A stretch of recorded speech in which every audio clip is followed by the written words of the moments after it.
그것이 미지의 언어, 우리 이 지상의 미지의 언어, 어떤 민족이 쓰고 있는 언어라고 우리가 받아들일 수 있는 것은 통역을 반드시 해라. 통역의 은사까지도 준다고 하는 것을 생각해 볼 수 있습니다. 통역까지 준다? 그건 번역하는 거잖아요. 언어를 번역하는 거잖아요. 그건 이 지상의 어떤 민족이 쓰고 있는 언어를 통역가를 통해서 말하고 있는, 오늘 우리가 생각하는 그 말과 똑같은 것이죠.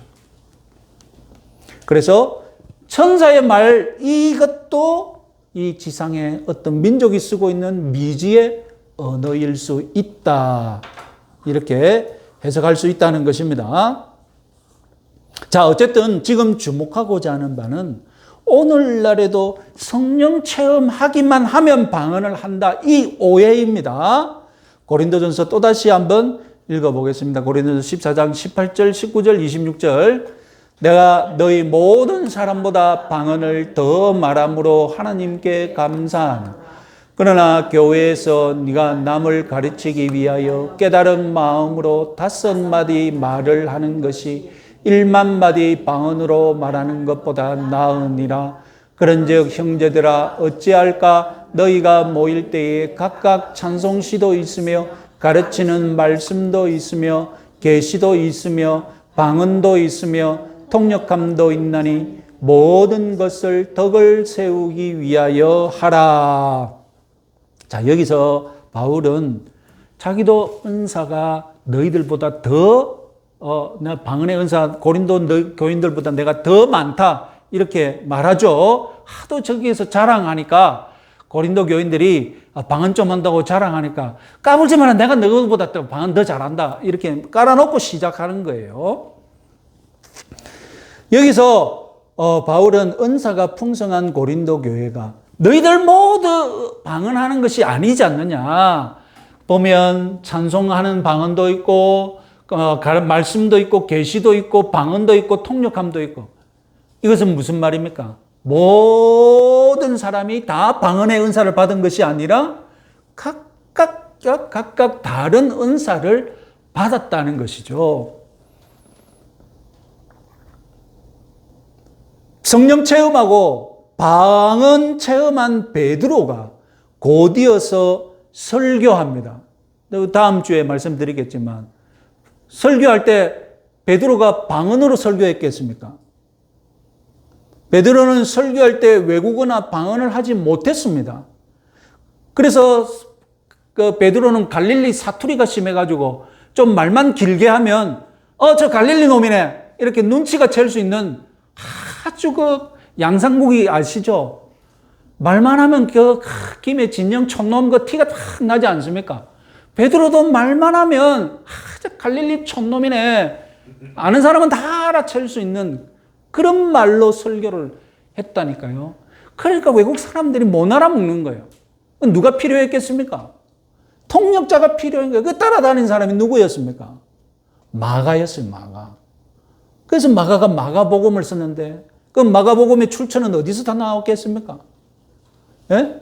마가가 자기가 뭘 알아서 복음서를 썼겠습니까? 베드로 따라다니면서 다 배웠거든요. 그러니까 우리가 마가복음을 누구의 예수님의 제자도 아닌 마가복음을 왜 성경으로 믿습니까?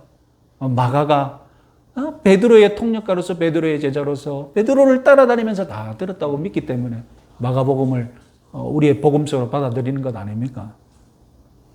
자, 여기서 우리가 주목하고자 하는 바는 무엇입니까? 베드로가 오순절에 성령을 체험하고 방언을 했는데 그 딱 이벤트가 끝나고 설교할 때는 뭘 했다는 겁니까? 뭘 했다는 겁니까? 방언 못 했다는 겁니다. 방언 못하고 다시 촌사람의 언어를 했다는 겁니다. 성경적으로 요약하자면 외국어나 방언을 하는 성령의 은사, 성령의 선물은 일시적입니다. 성령은 영속적으로 우리 가운데 금하시지만 성령의 은사는 어떻습니까? 방언의 은사는 어떻습니까? 영속적이지 않고 단속적이다. 항상 방언하지 않고 방언할 때가 있고 없고 그리고 모든 사람에게 주어지는 것이 아니라 누군가에는 방언의 은사가 주어지고 누군가는 통역의 은사가 주어지고 누군가는 다른 은사가 주어진다는 것입니다. 그래서 성령의 선물, 성령의 은사는 일시적이고 특수한 현상이지 모든 성들이 일상적으로 체험하고 누리는 은사가 아닌 줄 믿으시기 바랍니다. 고린도전서 14장 18절 19절만 따로 한번 내가 다시 한번 읽어보겠습니다. 내가 너희 모든 사람보다 방언을 더 말함으로 하나님께 감사하노라. 그러나 교회에서 내가 남을 가르치기를 위하여 깨달은 마음으로 5마디 말을 하는 것이 1만 마디 방언으로 말하는 것보다 나으니라. 순복음교회는 1만 마디 방언이 제일의 덕목이라고 믿고 있는 그런 교단입니다. 교파 특징입니다. 이것이 1만 마디 방언을 하는 것이 지상 목표고 1만 마디 방언하는 순간 어떤 이 지상의 어떠한 수준으로 점프했다고 믿죠. 또 다른 클래스에 이르렀다고 믿죠. 그것이 신앙생활의 목표인 겁니다. 그런데 사도 바울은 정작 뭐라고 합니까? 내가 방언을 더 말한다. 이 무식한 건데 내가 너보다 방언 더 말하는데 방언보다 더 중요한 것이 있다. 뭐라고요? 네가 남을 가르치기 위하여 깨달은 마음으로 5마디 말을 하는 것이 1만 마디 방언하는 것보다 더 낫다. 1만 마디 방언보다 더 좋은 것이 있다는 것입니다. 우리 신앙생활에. 바울이 예를 든 것은 깨달은 마음으로 5마디 말을 하는 것. 그러나 아니 그거 하나뿐이겠습니까? 사도 바울은 곧 사도행전 고린도전서 13장에서 뭘 말했습니까? 무엇이 최고라고 했습니까? 사랑이 최고라고 했지 않습니까?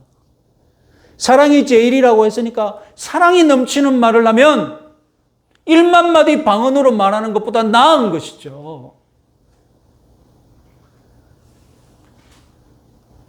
방언한답시고 실컷 1시간 이상 방언한 다음에 방언 끝나자마자 형제를 향해서 혐오의 말, 비방의 말하고 살인의 말, 살생의 말을 입에 담고 그건 무슨 현상입니까? 말이 안 되는 거잖아요. 조금 전에 천사의 말을 했다고 막 떠들어대더니 딱 끝나자마자 살생의 말, 살인의 언어, 혐오의 언어로 막 찌꺼리서 하면 그건 성령 체험한 것이 아니라 방금 뭘 체험한 겁니까?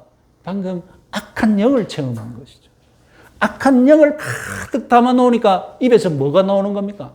혐오의 말이 나오고 살인의 말이 나오는 거예요. 결국 입은 속에 있는 것을 끄집어내는 거잖아요. 안 그렇게 생각하십니까?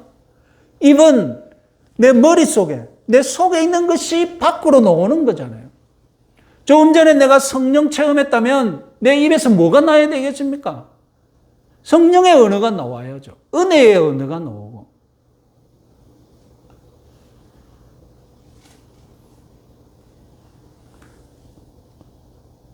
은혜는 속에서 차고 넘치게 되어 있습니다. 성령이 우리 속에 충만해지면 넘칠 수밖에 없고 그래서 성령의 은혜가 담긴 말을 하게 됩니다. 겉으로 억지스럽게 은혜의 언어를 조작해낼 수 있습니다. 그러나 결국 자연스럽게 자기 속에 넘치도록 채워 넣은 대로 말할 수밖에 없습니다. 방언은 일부 구별된 성도들에게 주시는 언어이지만 성령께서 우리 모든 성도들에게 은혜의 언어, 사랑의 언어, 소망의 언어를 말할 수 있는 새로운 혀를 주셨음을 믿으시기 바랍니다. 사도행전 2장에는 성령이 혀처럼 내려오셔서 그 120명의 제자들이 외국어를 할 수 있는 혀를 주셨지만 우리가 방언의 은혜를 받지 못했다고 그러면 우리에게는 성령의 혀가 없느냐? 아니죠. 우리는 새로운 믿음, 새로운 소망, 새로운 사랑을 체험했지 않습니까? 그러면 성령의 우리에게도 또 다른 혀가 있는 거예요. 전에는 다른 말을 했던, 전에는 비관의 말을 했던 혀가 있었는데 그 혀가 이제 바뀌어서 성령의 언어를, 성령의 혀가 있다면 나는 이제 비관보다는 소망과 사랑이 충만한 언어를 말할 수 있게 된 것입니다. 믿음의 언어를 말하는 것이죠. 저와 여러분, 우리 모두는 방언이나 외국어가 아니라 이제 믿음의 말, 소망의 말, 사랑의 말을 할 수 있음을 믿으시기 바랍니다. 자, 그러면 이제 중요한 것으로 순복음교회 오순절주의자, 은사주의자들이 성령 충만을 추구하는 것, 그리고 그들이 경험했다는 성령 체험, 성령 충만, 이런 모든 것들을 우리가 어떻게 받아들여야 할까요? 그 체험이 거짓일까요? 그 체험은 없는 건데, 그럼 우리는 그런 체험 추구하면 안 될까요? 이 모든 현상을 어떻게 이해해야 될까요? 우리는 이렇게 이해하려고 합니다. 자, 성령님은 하나님의 숨 같은 분이심을 제가 이미 말씀드렸죠. 언제 말했습니까? 바람 같은 소리로 임하셨다고 할 때, 바람이 그 번역을 하면 어떻게 된다고요? 하나님의 숨이라고 하셨지 않습니까? 성령은 하나님의 숨 같은 분이십니다. 성령 체험을 하나님의 숨을 들여 마시는 것으로 이해해 봅시다. 구약시대에 하나님은 가끔 소수에게 하나님의 숨을 불어넣어 주셨습니다. 그래서 구약시대에는 이 지상에 하나님의 숨이 빈약했습니다. 없는 것이 아니었죠. 빈약했습니다. 그런데 신약시대에 오순절날에 하나님께서 숨을 이 지구상에 충만하게 불어넣어 주셨습니다. 이제 만민이 하나님의 숨이신 성령을 들여 마시고 살아갈 수 있게 되었습니다. 새 시대가 열린 거예요. 이제 우리 성도들은 이미 이 지구상에 충만한 하나님의 숨이신 성령님을 누가 더 많이 들여 마시느냐, 그에 따라서 영적으로 성장하기도 하고 영적으로 성장이 더디기도 하는 겁니다. 무슨 말씀인지 아시겠습니까? 이 지상에 무엇이 충만하다고요? 하나님의 숨, 성령이 충만합니다. 그럼 우리 성도들은 이제 개인적인 열정, 개인적인 관심, 개인적인 신앙의 그런 뜨거움에 따라서 어떤 사람은 어떻게 합니까? 성령의 숨을, 하나님의 숨을 많이 들여 마시면서 활기를 누리고 활력을 누리고, 어떤 사람은 어떻습니까? 어떤 사람은 신앙이 회심은 했지만 뭔가 열정이 예전 같지 않다고, 그러면 어떻게 됩니까? 하나님의 숨을 많이 마시지 못하니까 숨이 딸리면 어떻게 됩니까? 예? 내 목에 숨이 딸리면 어떻게 됩니까? 이러면서 겨우 살아가잖아요. 성령이 떠난 것이 아니죠. 성령이 아예 없는 것이 아니죠. 어떻게 되는 겁니까? 빈약한 신앙생활을 하게 되는 거죠. 빈약한 성령 체험을 하는 것이죠. 원인이 어디에 있습니까? 성령이 없는 겁니까? 내 안에 있는 거죠. 내가 하나님의 숨을 조금만 들여 마시니까 내가 빈약해지고 내가 힘들어하고 내가 병들어 있는 겁니다. 내가 다시 이미 강림해 있는 하나님의 성령을 충만히 들여 마시는 신앙생활로 변환된다면 나는 어떻게 되겠습니까? 나는 다시 활력이 넘치는 신앙생활을 할 수 있죠. 순복음교회 오순절주의자들이 경험하는 성령 체험, 성령 충만이 바로 이런 체험입니다. 이미 지상에 충만한 하나님의 숨을 어느 날, 과거의 어느 날, 어떤 날보다 그 어느 날 특별하게 충만하게 체험하는 성령 체험을 한 거예요. 그런데도 불구하고 오순절주의자들은 어떻게 이해한 것입니까? 이미 충만에 임해 있는 하나님의 숨을 들이마신 날로 기억하지 않고 어떤 날로 기억하는 겁니까? 이것은 없던 성령님께서 나에게 하나님이 직접 성령을 따로 부어주신 것이다. 오순절 이벤트가 재현된 것이다. 이렇게 착각하는 거죠.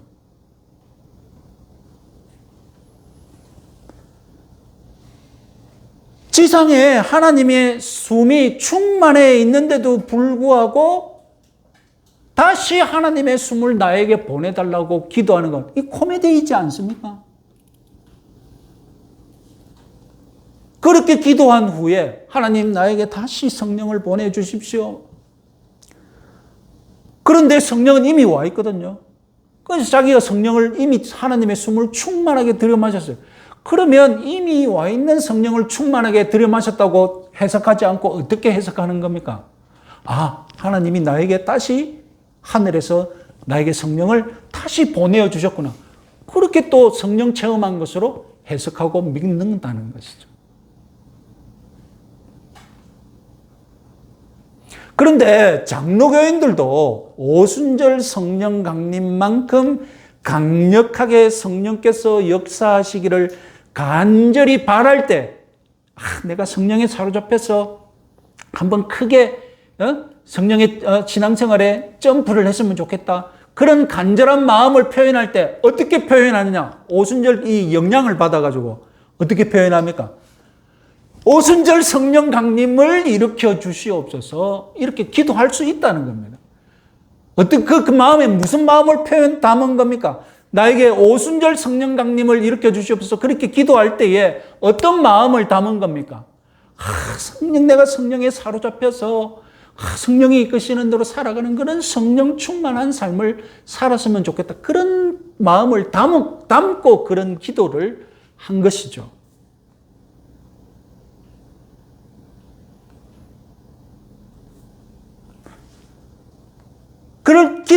그렇게 기도할 때 순간적으로 우리가 잘못 오해하면 안 되는 것이 무엇입니까? 성령이 어디에 있습니까? 성령이 아직 하늘에 있습니까? 성령은 이미 지상에 하나님의 숨으로 충만하게 있음을 여러분 유념하시기 바랍니다. 성령은 하늘에서 다시 올 필요가 없어요. 지금 이미 와 있는데 자꾸 기도하면 그럼 성령 다시 올라가란 말입니까? 올라갔다가 다시 내려오란 말입니까? 코미디잖아요.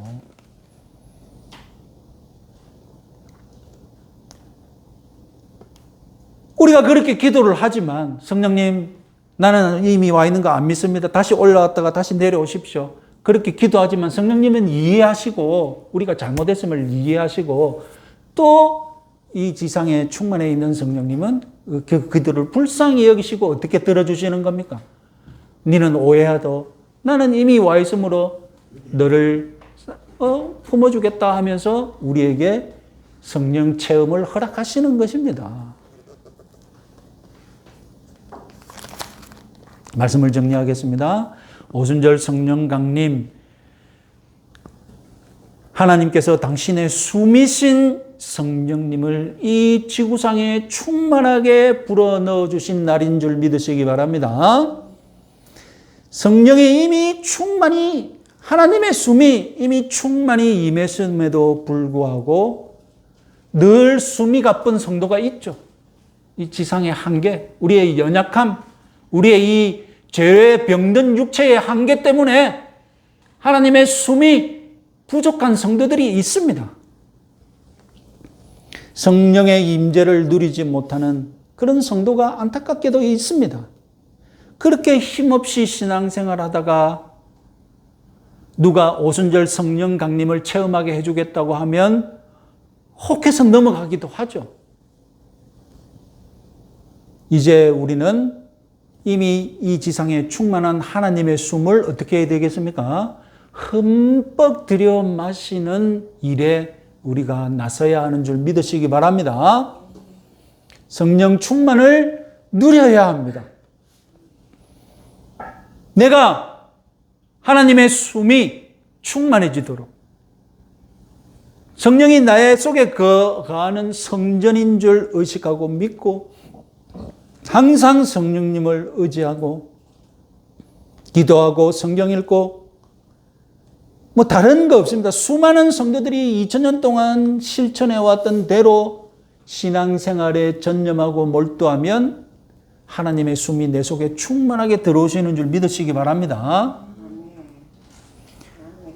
우리가 우리 마음에 성령께서 강림해달라고 할 때에 우리가 그렇게 기도할 때에 의미하는 바가 바로 이것입니다. 이미 오순절에 강림하신 성령을 내가 흠뻑 들여 마셔서 내 몸과 내 영과 정신이 온전히 성령에 사로잡히는 것. 이것이 바로 우리가 믿는 성령 충만입니다. 성령님은 2000년 전에 오순절에 민주적으로 영속적으로 충만히 임하셨음을 믿으시고 오늘 내가 그 은혜를 충분히 누릴 수 있는 그런 일주일 또 한 주간 보내시는 여러분들 되시기 바랍니다.